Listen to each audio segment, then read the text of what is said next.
The most obsolete idea is go to school, get a job, work hard, save money, get out of debt, and invest for the long term in the stock market. See, why would you save money when they're printing trillions of dollars? The gap between the 1% and 99% is massive. You see, it's not just money.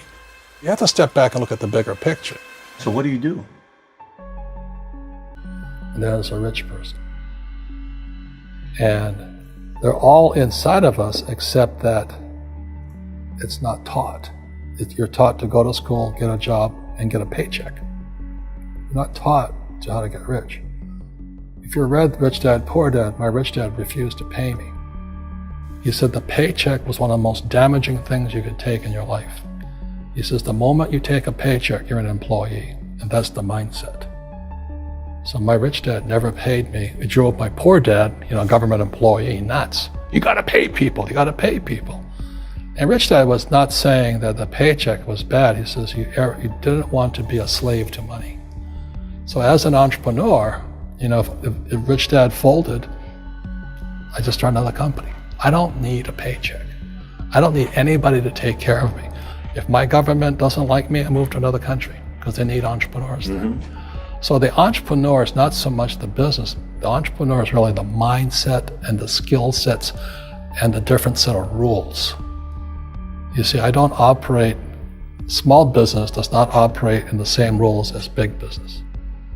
Entrepreneur is a mindset first, a skill set, and rules. And depending upon whether you're an employee or a small business, the rules are different. The mindsets are different, the skill sets are different. If you could say one thing to somebody who's never been an entrepreneur and they're thinking about making the leap of faith into becoming an entrepreneur, what could you tell them? Well, I'll just tell them the same thing that happened to me. My last paycheck, I still remember it clearly. It was one of the worst and the best days of my life. And I was in Puerto Rico. I was working for Xerox. And my boss gave me it wasn't a paycheck, it was a bonus check. I think it was about $30,000 taxable. It's the only problem with that. So I got this check and I went, holy mackerel. You know what I mean? So I was excited, but I was also disturbed. And so this other guy comes up to me, his name was John. And John says to me, he says, you're gonna be back. I said, why? He says, because you're gonna fail. I looked at him and said, look, few expletive words. Because that's what he did. He left Xerox, failed, and he came back. And I said, look, you failed and you came back, but I'm gonna fail and I'm never coming back. And that's the attitude.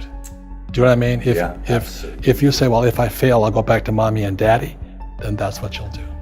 So if you fail, that's when I became an entrepreneur because I had no money. I had no money for years. I didn't have a paycheck. But that's what my rich dad encouraged me to do. He says, when you don't have this paycheck, you get hungrier, smarter, and it's a test of your character. Will you become a crook? Will you become dishonest? Will you cheat and steal? Or will you become a better human being? So really, that's the benefit of becoming an entrepreneur, is you really find out who you are when you don't have anything. So you always have to look at the big picture. Too many people look at, well, what's going to happen to me? When you look at the big picture, you're also going to know that when something bad happens, something good's going to happen. But you got to prepare for whatever is coming. If you think next 20 years will be like the last 20 years, you're going to get creamed. When you and I go to the supermarket and we buy a carton of milk, we always check for the expiration date. But most people do not check for the expiration date on their brains. Instead of get out of debt, I get into debt. I just refinanced $300 million in debt. I went from 5% to 2.5% interest. I made a fortune. Every month, more money comes in because my cost of money has gone down. So while some financial experts are saying get out of debt, I'm saying learn how to use debt. See, when I came back from in Vietnam in January of '73, the first thing my rich dad said to me was go to school to learn how to invest in real estate. It wasn't real estate, it was how to use debt and taxes. Debt and taxes make the rich richer. Debt and taxes make the poor, the middle class, poor. So all the rich guys who are doctors and lawyers or, those guys, they're getting creamed and they don't know why. Doctors are getting creamed. Oh yeah, they're making more money, but the take home is less. Sure. My doctor just yelled at me. He was happy. He says, "Oh, guess what? I finally made $1 million." And I said, "Yeah, this was just 3 weeks ago." And so I said, "Yeah, well, how much you pay in tax?" He says, $750,000 in taxes. So his net was about $400,000. That's not bad. But when I make $1 million, I keep $1 million. And the reason is because I don't make it by working for money. See, if you work for money, you're taxed. So that's why lesson number 1 in Rich Dad Poor Dad is the rich don't work for money. What we do instead is we create businesses as entrepreneurs. We acquire real estate. I don't invest in the stock market. Okay? So the reason is because as entrepreneurs, I have more control over my income, how much I make, and how much I pay in taxes. And because I'm an entrepreneur as well as an investor in real estate, I pay 0 tax. So every time I make, let's say, $1 million as an entrepreneur, I immediately invested in real estate. I have a 4-to-1 step up. So I put $1 million in real estate, I get $4 million from the bank. That's why I love banks. But the banks are screwing everybody else, terrible. But it's good for me. That's why you say when you print, it's good for you, but when you print, it's bad for people that work for money. Because when you print, savers get creamed and people who work for money get creamed. When they print, debtors get rich. You see, debt and taxes make the rich richer, and debt and taxes make the poor middle class poorer. When we have obsolete ideas, we get obsolete results. So what's happening for most people, the idea of going to school, getting a job, working hard, saving money, getting out of debt, buying your house because it's an asset, investing for the long term, is obsolete. The world has changed. The world changed in 1971 when President Nixon took us off the gold standard and money became debt. What if we get rid of school? Then what would happen? Would it be better if we had no educational system at all? No, I'm saying education is more important before. It's just obsolete. There's Moore's Law which states information doubles every 18 months. In other words, everything's obsolete 18 months. So, and this is just a recent phenomenon. So when you come out of school, you're already obsolete. And that's why I'm the old guy, I meet my friends who went to Harvard. I went to Harvard. I said, yeah, that was how long, 50 years ago? Today, the banks are charging you interest to save money. In other words, banks don't want your money because they printed too much of it. And that's why there's this bubbles in stocks and bubbles in real estate and all this. People are dumping the cash because, as I said in here, savers are losers and cash is trash. And yet people are, well, I want a high-paying job. Well, that's an obsolete idea. Get out of debt is an obsolete idea. You should learn how to get into debt, how to use debt to get rich, and they'll never teach you about taxes. The reason the 1% is way up here and the 99% are going this way is because when you print money, 2 things happen: inflation and taxes.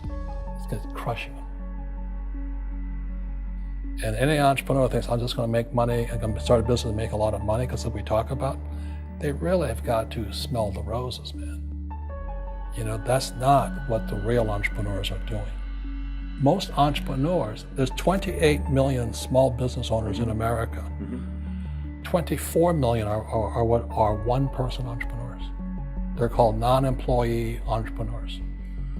So and that's what happens is when people don't really understand what an entrepreneur does. So most big people are self-employed, but they're not really entrepreneurs. The self-employed pay the highest taxes of all, and nobody tells them that. Yeah, it's also called the entrepreneurial spirit, but what we were actually talking about was there's no such thing as a bad economy. There's external, you and I, we all have an external economy. But we also have an internal economy. And the willpower is to change our internal economy.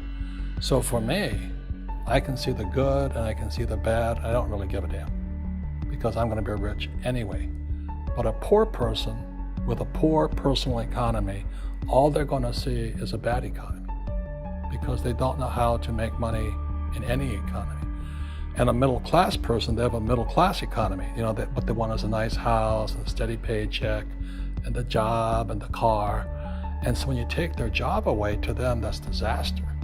Well, since an entrepreneur doesn't have a job anyway, it's no big deal. So all I'm saying to people, and it's what Bucky Fuller taught me, is always 2 sides, you know what I mean? Unity is plural, at minimum 2. So if you think the economy is bad, it's because your economy is bad. If you think that steady, employment is important, then you'll see an economy without jobs. Your economy versus the external economy. What you control versus what you can't control. I can control. Yeah, it's called an internal focus versus an external focus. So the real entrepreneur has an internal focus. That if they fall down, they say, "Oh, this is good, because I'm going to go up higher." The average person will fall down and say, "Oh, I'm going to take some Prozac," or somebody has a mistake. So, "Oh, the mistakes don't matter." Well, mistakes matter. It means you didn't know something. But a real entrepreneur, whether they fall down, they always can go up. They can stand back up and go higher. And no matter what happens to them, they get stronger and better and smarter and happier. But a person with a weak internal mindset is that they're so afraid of what happens, it generally happens. Like, people who are afraid of losing their jobs, they generally lose their jobs. You know what I mean? Yeah. So everything comes through you. Yeah, so the entrepreneur first job is to control inside here, not outside there. The moment you take that paycheck, you're an employee. You've got to be stronger than that. It's about inside control.